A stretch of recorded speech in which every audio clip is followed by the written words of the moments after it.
les gens ne lisent plus vraiment et ne se souviennent plus autant de l'histoire, ce qui fait que, vous savez, on voit qu'ils adhèrent à ces récits. Il est ironique qu'ils se plaignent du manque de mémoire historique des gens. Diplomate européenne de premier plan et architecte de la politique étrangère de l'Union européenne, elle ignore un fait historique essentiel.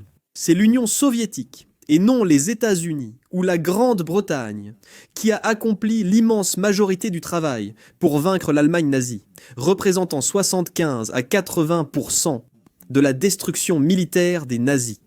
Cette vérité dérangeante ne colle pas au récit actuel de l'Union européenne qui est anti-russe. Alors que l'amertume face à la victoire de la Chine est largement répandue en Europe, cela ne s'est pas arrêté là. Aux États-Unis, Donald Trump n'a pas pu s'empêcher de lancer une pique lui aussi.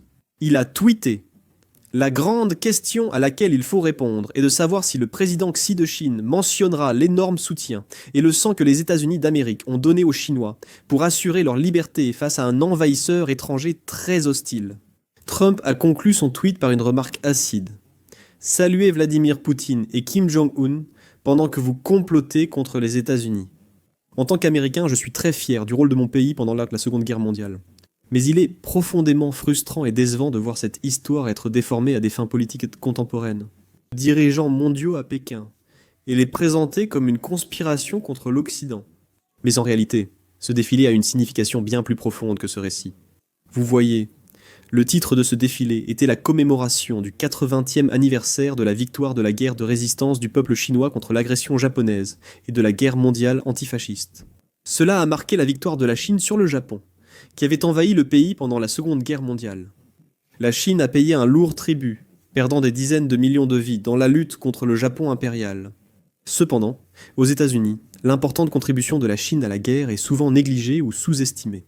Vous voyez, la guerre en Chine a commencé en 1937, soit 4 ans, avant que les États-Unis n'y entrent, en 1941, et une grande partie de ces combats a eu lieu sur le sol chinois.